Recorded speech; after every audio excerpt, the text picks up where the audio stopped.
At 9:15 on the night of June 4, 1944, Dwight Eisenhower sat in a room at Southwick House and listened to a weather forecast that would determine whether 156,000 men crossed the English Channel the following morning. The operation had already been postponed once. The weather window his meteorologist described was narrow, perhaps 36 hours of marginally acceptable conditions before the storm closed again. The tide and moon conditions the operation required would not align again for 2 weeks. He asked each commander in the room for his view, then he sat in silence and said, "Okay, let's go." On June 6, 1944, at 6:30 a.m., Allied forces began landing on 5 beaches along the Normandy coast in the largest amphibious invasion in military history. According to records compiled by the Supreme Headquarters Allied Expeditionary Force, approximately 156,000 troops came ashore on D-Day itself, supported by 195,000 naval personnel manning 7,000 ships and landing craft. Allied casualties on June 6 totaled approximately 10,000 killed, wounded, and missing, 6,603 Americans, 2,700 British, and 946 Canadians. By the campaign's conclusion on August 30, when German forces retreated across the Seine, total Allied casualties exceeded 209,000, with German losses estimated at 200,000 killed or wounded plus 200,000 captured. Operation Overlord, as the invasion was codenamed, ended Germany's occupation of France that had lasted since June 1940. It opened the long-promised Second Front in Western Europe and positioned Allied forces for the final drive into Germany. This is the documented history of what actually happened. To understand what happened on June 6, 1944, you need to understand what 4 years of strategic failure had established as the operational constraint that Operation Overlord was designed to solve. Since the fall of France in June 1940, the Western Allies had been unable to establish a sustained military presence on the European continent. The deep raid of August 1942, a test of amphibious assault against defended coastline, had produced catastrophic results. Of approximately 6,000 troops committed, nearly 60% were killed, wounded, or captured in less than 10 hours. The operational lessons of Deep shaped every subsequent planning decision for Overlord, but the political lesson, that a failed cross-channel invasion would set back the liberation of Europe by years and potentially destroy the Anglo-American alliance's credibility, shaped the decision about when to attempt it. The British, whose military had experienced the consequences of premature continental commitment repeatedly since 1940, pressed consistently for delay. The Americans and Stalin, whose Soviet armies were absorbing the weight of the German war machine on the Eastern Front, pressed consistently for an earlier date. The compromise was June 1944. 3 years and 8 months after America entered the war. The Atlantic Wall that Allied forces would assault in June 1944 was the physical expression of German defensive confidence, a network of fortifications, artillery emplacements, beach obstacles, and minefields stretching from Norway to the Spanish border. Its architect, Field Marshal Erwin Rommel, who had been appointed to command Army Group B responsible for repelling the anticipated invasion, had spent the winter of 1943-1944 driving forward its construction with an energy that alarmed his own logistical staff. Rommel's operational theory, derived from his experience in North Africa of Allied air power's effect on mobile operations, was that the invasion had to be defeated on the beaches or not at all.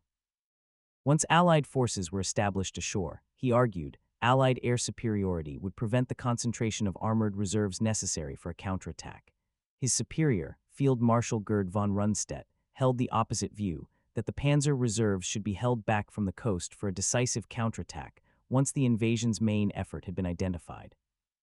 The disagreement between Rommel and Rundstedt about where to position the Panzer reserves was never fully resolved before June 6. That unresolved disagreement, compounded by Hitler's personal insistence on controlling the Panzer reserves' deployment, was one of the structural vulnerabilities that Allied planning sought to exploit and that the fortitude deception was designed to deepen. Dwight Eisenhower's role as Supreme Allied Commander was, in the documented assessment of his own senior staff, primarily political rather than operational, managing the egos, the national interests, and the conflicting strategic visions of an alliance that contained, in Bernard Montgomery, George Patton, and Arthur Tedder, commanders whose operational brilliance was matched only by their institutional capacity for conflict. His specific contribution to Overlord's success was the June 4-5 weather decision, a decision that his meteorologists told him afterward had been correct within a margin that was narrower than any of them had been willing to publicly state at the time. Group Captain Stagg's memoir documents the uncertainty in the forecast that Eisenhower acted on. The window was real. It was also considerably less certain than the room understood. Bernard Montgomery commanded all Allied ground forces for the Normandy campaign, a role whose specific operational logic his subsequent critics have consistently misread. Montgomery's stated operational intention for Normandy was to draw German armored strength onto the British-Canadian sector around Caen, keeping it away from the American sector on the right flank where the breakout would eventually be attempted. This plan, documented in his pre-invasion briefings, was subsequently accused of being a post hoc rationalization for the British failure to capture Caen on D-Day as planned. The historical debate between these interpretations has not been fully resolved. What the operational record shows is that the American breakout eventually occurred broadly where Montgomery said it would, using German forces that had been ground down in the British-Canadian sector broadly as he described. Whether this reflects strategic genius, fortunate coincidence, or retrospective self-justification is a question that Montgomery's biographers have answered differently from the same evidence. Erwin Rommel's position on the morning of June 6 is the most documented irony in the entire history of the operation. He was not in Normandy. He was in Germany. He had returned home to celebrate his wife's birthday on June 6, having assessed from the weather reports that an invasion in the next few days was meteorologically impossible. The meteorological assessment was the same one that nearly caused Eisenhower to postpone. The difference was that Eisenhower had a forecast showing a narrow window, and Rommel had only the storm. When the call reached Rommel at his home at Herrlingen at 6 a.m. on June 6, the first wave was already ashore. Three structural conditions converged to make Operation Overlord both possible and nearly impossible simultaneously. The first was the specific tidal and lunar requirement that constrained the invasion window to specific dates in June, July, and August, and that the Germans knew about as clearly as the Allies. The invasion required a low tide at dawn to expose the beach obstacles Rommel had placed below the waterline, with enough daylight remaining for follow-on waves, and a full moon the night before to allow airborne operations. These conditions occurred on specific, calculable dates. Both sides knew when they were. German defensive preparation in the weeks before June 6 was intensified specifically because the approaching tidal conditions were recognized as invasion-suitable. The precision of the requirement was both the operation's operational necessity and its primary security vulnerability. The second condition was the ultra-intelligence advantage, the Allied ability to read encrypted German communications through the decryption work at Bletchley Park that had been ongoing since 1940. Ultra gave Allied planners real-time access to German order of battle, troop dispositions, and critically, assessments of where the Germans expected the invasion to land. The Ultra decrypts showing German acceptance of the fortitude deception were, in the documented assessment of historians including F.H. Hinsley in the official British intelligence history, the most important single intelligence advantage of the entire war. Without Ultra, the Allies could not have known whether fortitude was working. With it, they could read German confirmation of the deception in the German commander's own words. The third condition was the German command structure's specific vulnerability, the Rommel-Rundstedt disagreement about Panzer Reserve positioning, compounded by Hitler's insistence on personal control of the reserve release decision. This structure meant that even if German commanders correctly identified Normandy as the main invasion, the release of the armored reserves required Hitler's personal authorization, and Hitler, on the morning of June 6, was asleep, and his staff declined to wake him. The Panzer reserves that could have been committed to the beaches in the critical first hours were held pending a command authorization that did not come until the afternoon, by which time Allied forces had established sufficient depth to absorb the armored counterattack. The trigger for the operation was Eisenhower's, "Okay, let's go," but the specific decision that made that trigger consequential was made 2 years earlier, in a room in London where MI5 and MI6 officers were building an operation called Bodyguard. Operation Bodyguard, and its most important component, Operation Fortitude South, was the strategic deception designed to convince the German High Command that the main Allied invasion would strike Pas-de-Calais rather than Normandy. Its centerpiece was the notional 1st United States Army Group, FUSAG, a fictitious army commanded in the German imagination by the general they most feared, George Patton. FUSAG existed in German intelligence files as a real, powerful force preparing to cross the Channel at its narrowest point. It was populated by fictitious units, reported by double agents, reinforced by controlled radio traffic, and supported by physical deception, including dummy landing craft in the Thames estuary. It did not exist. The specific human instrument of the deception was Juan Pujol Garcia, a Spaniard who had approached British intelligence in 1941 with a remarkable proposition. He had convinced the German Abwehr that he was a committed Spanish fascist willing to spy for Germany in Britain. He was actually running his fictitious agent network from Lisbon, having never been to Britain. When British intelligence eventually made contact and brought him to London, they had in GARBO, his MI5 codename, a double agent who had already established himself as the most trusted source in the German intelligence network. The reports he sent, dictated by his MI5 handler Tomás Harris, were works of such operational sophistication that German intelligence officers were competing for the credit of having recruited him. On the night of June 6, 1944, GARBO sent a message to his German handlers that confirmed Normandy as a diversionary attack and the real invasion as still to come at Pas-de-Calais. German intelligence forwarded his assessment to the High Command. Hitler personally authorized a message of congratulation to GARBO for his outstanding service. The Panzer Reserve stayed where they were. The trigger was Eisenhower's decision. The architecture that made the trigger consequential was built 2 years earlier by a Spanish volunteer and his Mi-5 handler working from a house in North London.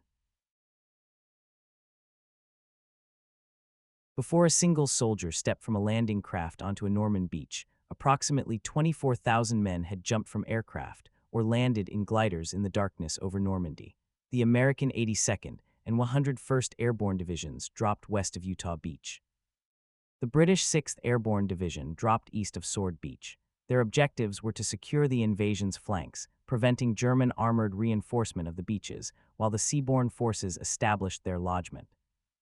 The airborne operation was, in its execution, a partial disaster that produced results better than planning had any right to expect.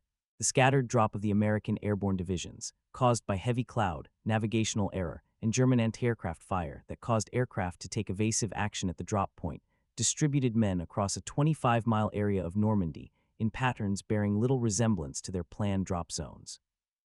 Units that were supposed to concentrate at specific objectives instead found themselves in unfamiliar terrain in the dark, trying to find each other by the sound of metal crickets, the toy clickers issued to every American paratrooper as a recognition signal. The paradox that military historians document about the scattered drop is this: it may have worked better than a precise drop would have. German commanders attempting to assess the situation in the hours before dawn received reports of American paratroopers seemingly everywhere in the Norman bocage, engaging German units in engagements whose dispersion suggested, to a German assessment working from incomplete information, either a massive operation or a deception. The confusion the scattered drop created in German command, thinking about the scale and direction of the airborne operation, contributed to the hesitation in committing reserves that marked the German response throughout June 6. The British 6th Airborne's operations were more precisely executed. The glider assault on Pegasus Bridge, the Caen Canal Bridge, was conducted by Major John Howard's company of the Oxfordshire and Buckinghamshire Light Infantry in 6 gliders that landed within meters of their objectives in the dark. The capture of Pegasus Bridge at 16 hours on June 6 was the first Allied ground action of D-Day and was achieved with a precision that the airborne operations generally could not match. Howard's men held the bridge through the night against counterattacks until relieved by commandos from Sword Beach at approximately noon. A 12-hour defense documented in Cornelius Ryan's The Longest Day through the participants' own accounts with a narrative specificity that later historical scholarship has confirmed rather than revised. The Airborne's most significant achievement was the 6th Airborne's destruction of the Merville Battery, 4 artillery pieces in a heavily fortified position overlooking Sword Beach, whose guns could have devastated the incoming landing craft.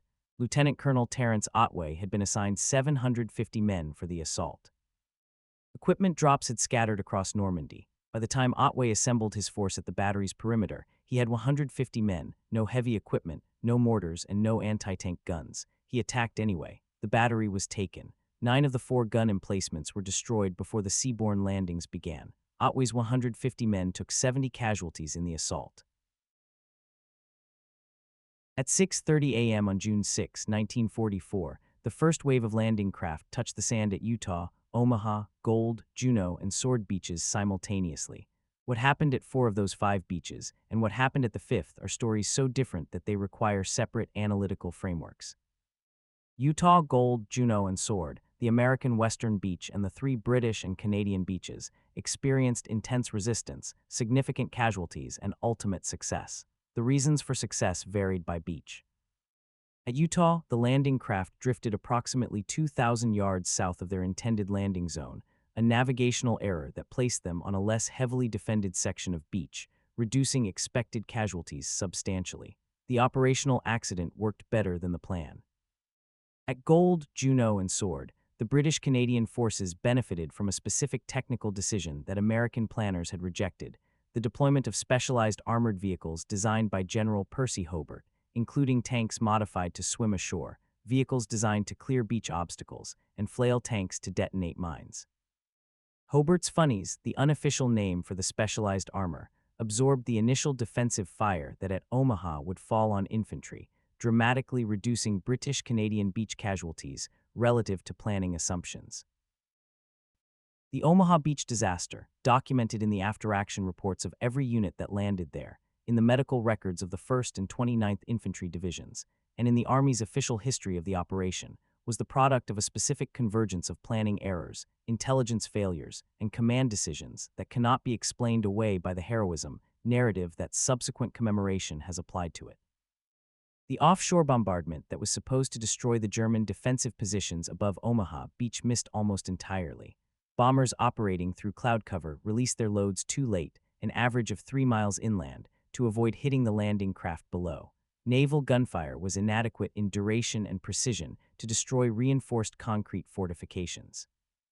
The DD tanks, the swimming Sherman tanks that had worked at the British beaches, were launched too far offshore in seas too rough for their design tolerance.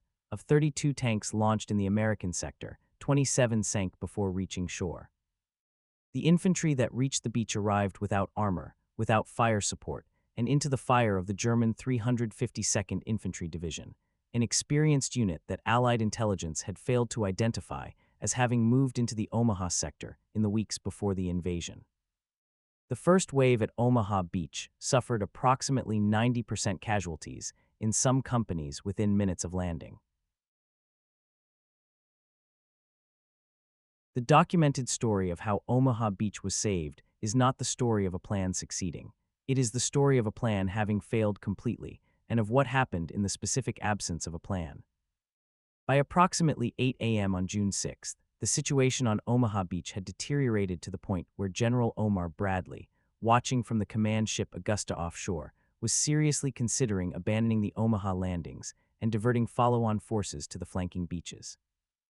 His memoir, A Soldier's Story, describes the specific moment of that consideration with candor unusual in command memoirs, and the subsequent Army historical research has confirmed the severity of the situation that prompted it. What changed the situation on Omaha Beach was not a command decision made from a ship offshore. It was a series of individual decisions made by junior officers and non-commissioned officers on the beach itself, in the smoke and noise of a landing that had gone wrong in almost every way simultaneously, acting without orders because the command structure above them had been destroyed or was unreachable. Colonel George Taylor of the 1st Infantry Division walked along the beach delivering what became the most documented single sentence of D-Day: "Two kinds of people are staying on this beach, the dead and those who are going to die. Now let's get off." The quote is in the Army's official history, in multiple unit after-action reports, and in every serious account of Omaha Beach written since. The specific tactical innovation that saved Omaha was also undirected. Individual soldiers, acting on observation of their immediate situation rather than any plan, identified that the bluffs above the beach were more accessible in the draws between German strongpoints than at the strongpoints themselves. Small groups, sometimes led by officers, sometimes led by sergeants, sometimes simply self-organizing around whoever was moving rather than lying still, began climbing the bluffs at points the German defensive design had not fully covered. Sergeant Philip Strexik's section of E Company, 16th Infantry Regiment, was among the first to reach the top. They had no communication with higher command. They had no reinforcement immediately following them. They had a foothold on the bluff above a beach that had been described in official reports 4 hours earlier as potentially lost. By 1 p.m. on June 6th, American forces had enough foothold on the bluffs above Omaha to make German counterattack to the waterline operationally impossible. The beachhead was not secure, it was not in doubt. The difference between those two states was the specific decisions of specific individuals, whose names appear in unit after action, reports filed in the weeks following the battle, and whose operational significance was not recognized in command documents written from ships offshore, because the people writing those documents did not know the names of the soldiers who had changed the battle's outcome. American casualties at Omaha Beach on June 6 are estimated at approximately 2,000 killed, wounded, and missing. A figure that the operational success eventually achieved has caused commemorative culture to frame primarily in terms of the sacrifice made. The after-action record frames it differently. As the cost of specific, identified planning failures, the decision to launch DD tanks too far offshore, the intelligence failure on the 352nd Division, the bomber trajectory error, whose documentation in official reports did not produce the accountability that the systematic nature of the failures would seem to warrant. While Allied forces were fighting to hold their beachhead on June 6, a battle of a completely different character was being conducted from a house in North London. GARBO Juan Pujol Garcia and his Mi-5 handler Tomás Harris had prepared their most important message for the night of June 6. The message, transmitted to the German Abwehr in Madrid in the early hours of June 7, was a masterwork of operational deception. It confirmed that the Normandy landings had occurred, assessed them as a diversion designed to draw German reserves away from Pas-de-Calais, and urged German commanders not to commit their strategic reserves to Normandy before the main Allied effort at Pas-de-Calais had been identified. The German Abwehr's assessment of GARBO's message, forwarded to the German High Command and to Hitler's headquarters, was that it was reliable. The Wehrmacht's operations diary entry for June 7, analyzed by historian Roger Hesketh in his official history of the deception Operation Fortitude, the D-Day deception campaign, records German High Command assessing the Normandy landings as a diversionary operation and Pas-de-Calais as the main Allied objective. The 15th Army at Pas-de-Calais, containing 14 divisions including several armored formations, was ordered to hold its positions.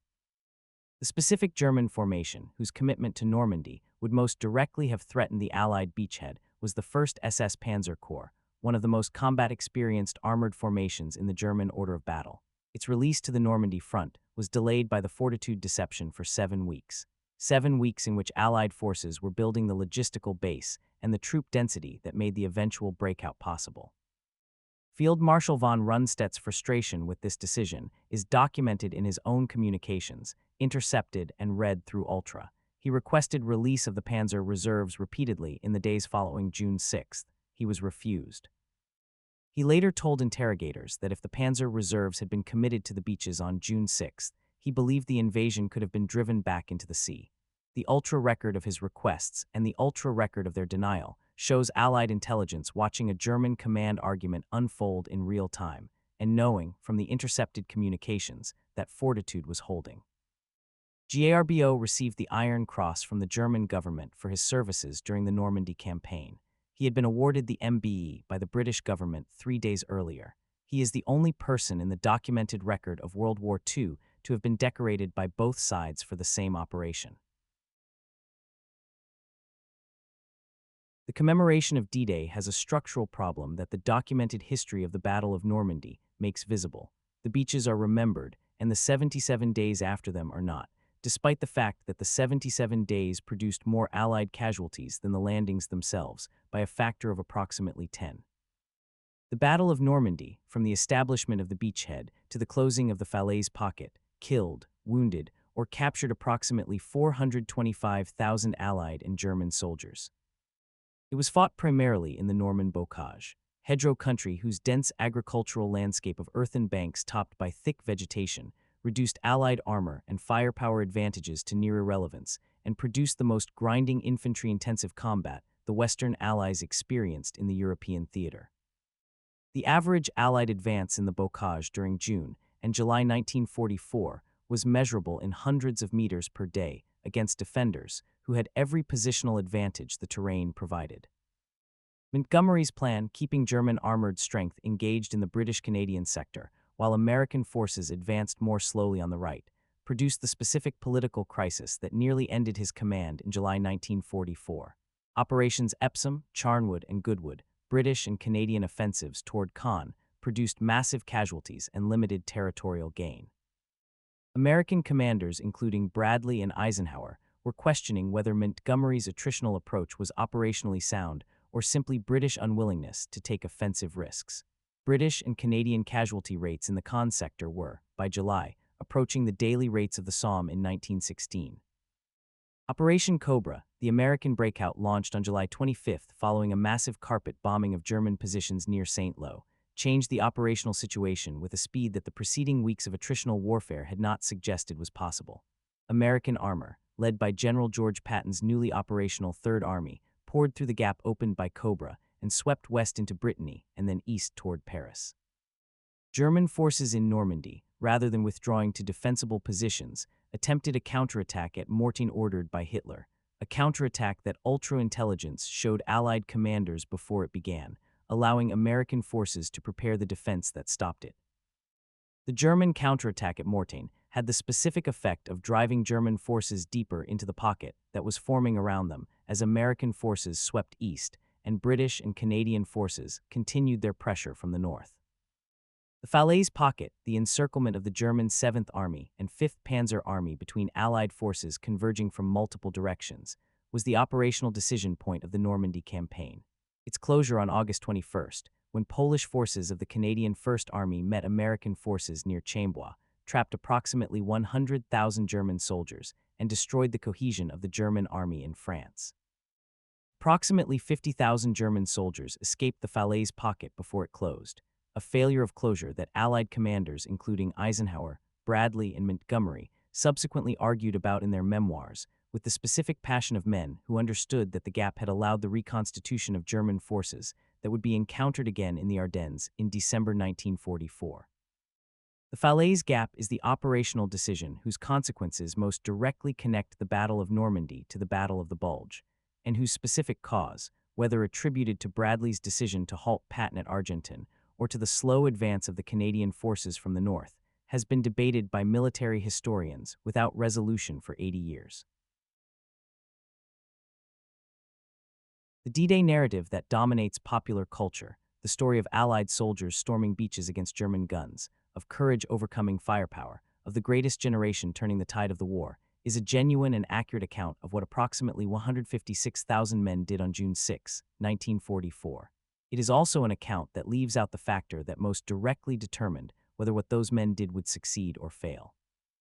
Here is what the declassified Ultra records and the MI5 double agent files, the latter not publicly released until the 1990s, establish about the Battle of Normandy's outcome. The German forces capable of driving the Allied landings back into the sea in the critical hours and days of June 6-7, 1944, were not committed to the battle because the German High Command believed Normandy was a diversion. They believed Normandy was a diversion because the most trusted source in the German intelligence network told them so. The most trusted source in the German intelligence network was a double agent working for British intelligence whose information was fabricated by MI5 in consultation with the Allied military planning staff. GARBO's June 7th message, the one that confirmed the Normandy landings as a feint, was transmitted after coordination with Allied command. Its content was approved at the highest levels of the British intelligence and military establishment because the deception architects understood something that has taken historians decades to fully document. The message after D-Day was more important than any message before it. Before D-Day, Fortitude had to convince the Germans that Pas-de-Calais was the primary target. After D-Day, it had to convince them not to change that assessment in response to the evidence of the actual landings. The second task was harder than the first. GARBO accomplished it. The 1st SS Panzer Corps spent 7 weeks waiting at Pas-de-Calais for an invasion that had already happened.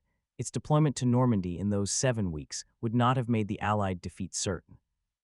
It would have made the Allied position substantially more precarious, in the specific, documented assessment of German commanders who were present and who gave post-war interrogations on the question. The difference between substantially more precarious and driven back into the sea is a counterfactual that the historical record cannot resolve with certainty. What it can establish is this: the soldiers who fought on the beaches of Normandy were brave, and their bravery was real, and the documentation of what they did under fire is one of the most remarkable records of human courage in military history. And the battle's outcome was also determined by an intelligence operation that most of those soldiers knew nothing about, conducted by a small group of people in London, whose existence the British government did not publicly acknowledge until decades later. Both things are completely true. The commemoration that remembers only the first has been telling an incomplete story for 80 years. The most consequential 48 hours of the Battle of Normandy did not occur on the beaches of June 6. They occurred between July 25 and July 27, 1944, when Operation Cobra, the American breakout, either succeeded or failed. If it failed, the Battle of Normandy continued into the autumn, potentially into the winter, with implications for the entire strategic timeline of the European war. If it succeeded, the campaign that had been grinding for 7 weeks was about to move faster than anyone had planned for. It succeeded, but it nearly didn't, and the manner of its nearly failing illuminates something about the Battle of Normandy's actual character that the triumphalist narrative has consistently obscured. The carpet bombing that opened Cobra was the largest application of strategic air power in support of a ground operation that had yet been attempted in the war. Approximately 2,500 heavy and medium bombers were tasked to obliterate a rectangular section of German defensive positions west of St. Lo, creating the gap through which American armor would pass. The bombing required American ground forces to withdraw approximately 1,200 yards from the front line to avoid friendly fire casualties. On July 24, the day before the planned offensive, the bombing was aborted mid-mission due to cloud cover. Some aircraft had already released their bombs. American forces had begun withdrawing. German forces observed both movements. The element of operational surprise, the primary advantage that Cobra's planning depended on, had been potentially compromised. Eisenhower's headquarters debated whether to proceed with Cobra the following day or delay indefinitely. The decision was to proceed. On July 25, 2,500 aircraft returned. The bombing was devastating in its effects on the German defensive positions. It was also devastating to American forces who had returned to positions closer to the German lines than the withdrawal protocol specified. Approximately 111 American soldiers were killed and 490 wounded by short bombing falls, including Lieutenant General Leslie McNair, the highest-ranking American officer killed in the European theater, who had come forward to observe the operation and was killed by a bomb dropped by an American aircraft. McNair's death was suppressed from public announcement for weeks to prevent its use as German propaganda and to prevent disclosure of his presence. His cover identity had been part of the FUSAG deception. The documented American casualties from friendly bombing in the 2 days of Cobra's opening are studied in every serious analysis of the operation and are largely absent from the commemorative narrative of the Normandy campaign. They represent a specific moral accounting that the triumphalism of subsequent victory tends to make invisible, the deaths not of soldiers engaging the enemy, but of soldiers killed by their own sides, weapons in the specific confusion of an operation whose complexity exceeded the precision of the instruments being used. The breakout succeeded. Patton's Third Army swept west and south with a speed that Wehrmacht commanders comparing it to the German armored operations of 1940 found almost disorienting in its reversal of 4 years of Allied operational tempo. The Falaise pocket closed. The German army in France ceased to exist as a coherent operational force. On August 25, 1944, 11 weeks after the D-Day landings, Paris was liberated. The scholarly assessment of the Normandy campaign has evolved substantially since the opening of relevant archives. Historian Carlo D'Este's decision in Normandy, drawing on both Allied and German records, produced the most rigorous analysis of Montgomery's operational performance and the Caen battles, finding that the attritional approach was more deliberately designed and more operationally coherent than his American critics acknowledged, while acknowledging the communications failures that prevented Montgomery from making his intentions clear to Eisenhower and Bradley. Max Hastings' overlord drew on German unit records to document the qualitative superiority of German infantry and armor per unit in Normandy, and the specific implications of that superiority for Allied tactical performance, a finding that challenged the straightforward narrative of Allied military dominance and generated significant controversy in Britain, where it was read as impugning the performance of British soldiers. Roger Hesketh's Fortitude, the official history of the deception operation, written internally in 1945 and not publicly released until 2000, established the most complete documentary record of Fortitude's execution and its demonstrated effect on German decision-making. The convergence of these three bodies of scholarship, operational history, German perspective analysis, and intelligence history, produces a picture of the Normandy campaign considerably more complex, considerably more contingent, and considerably more dependent on factors invisible to the soldiers fighting it than the standard commemoration presents. The liberation of Paris on August 25, 1944, and the subsequent breakout across France that followed the Falaise encirclement appeared in the immediate aftermath to suggest that the war in Europe might be over before the end of 1944. Eisenhower's headquarters was planning for German collapse by Christmas. Supply lines were stretched to their limit trying to sustain the pursuit. The logistical architecture, the artificial mulberry harbors constructed off the Normandy beaches, the Red Ball express truck convoys, the fuel pipelines, was operating at the edge of its design capacity. The optimism was not fully sustained. The September 1944 Operation Market Garden, the ambitious airborne and armored operation to bridge the Rhine at Arnhem, failed in the documented assessment of its planning because the speed of the post-Normandy advance had outrun the intelligence assessment of German recovery. German forces in the Netherlands were more organized and more capable than Allied intelligence assessed. The intelligence community that had been reading German communications through Ultra had, in the specific period of the pursuit, lost some of its advantage as German units abandoned formal radio communication in favor of telephone and courier in ways that limited Ultra's coverage. The December 1944 German counteroffensive in the Ardennes, the Battle of the Bulge, demonstrated the specific consequences of the Falaise Gap's incomplete closure. The German formations that had escaped through Falaise were among those reconstituted for the Ardennes offensive. The direct operational line from the decision to halt Patton at Argenton in August to the German breakthrough in December has been argued by military historians, including Charles MacDonald in the official U.S. Army history, and by David Eisenhower in his biography of his grandfather, with a consistency that the archival record supports.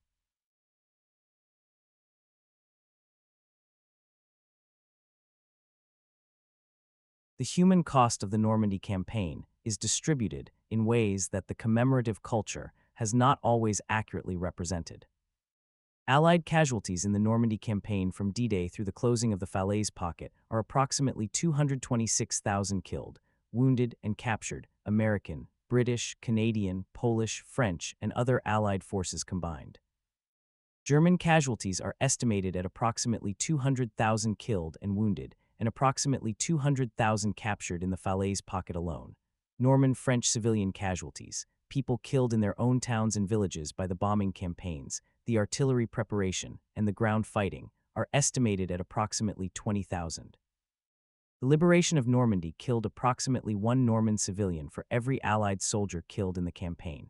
This figure, documented in French local historical studies and acknowledged in the official American Army history, represents the specific moral weight of the decision to bomb and shell heavily populated French towns and villages as part of the liberation campaign.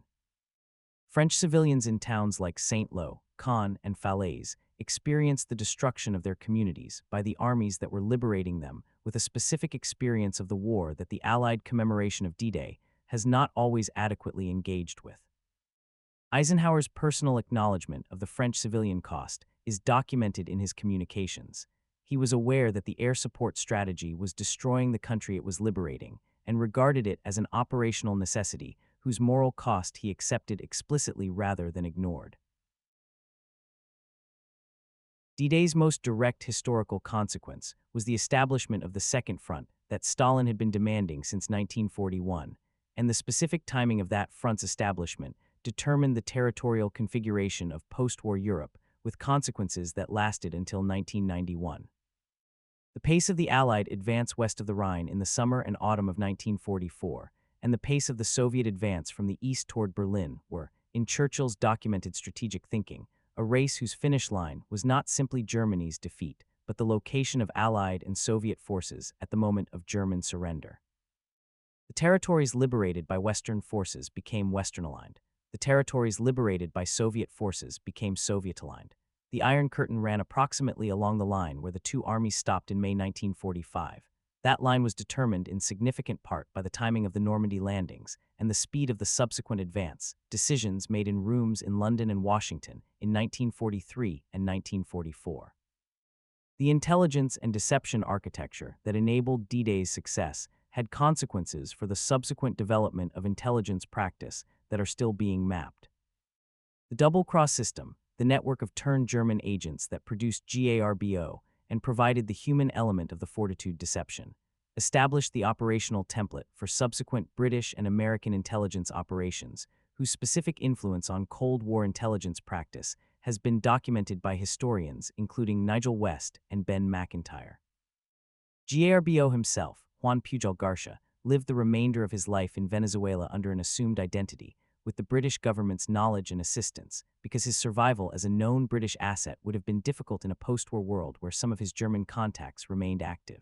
He was quietly awarded a higher honor in 1984 when the British government's acknowledgement of his role became possible. He was present at the ceremony.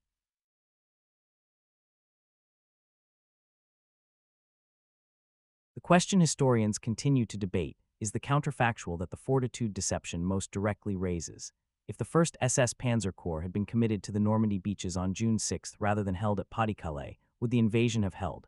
The operational research, conducted by historians using the specific German unit records and Allied intelligence intercepts now available, does not produce a consensus answer.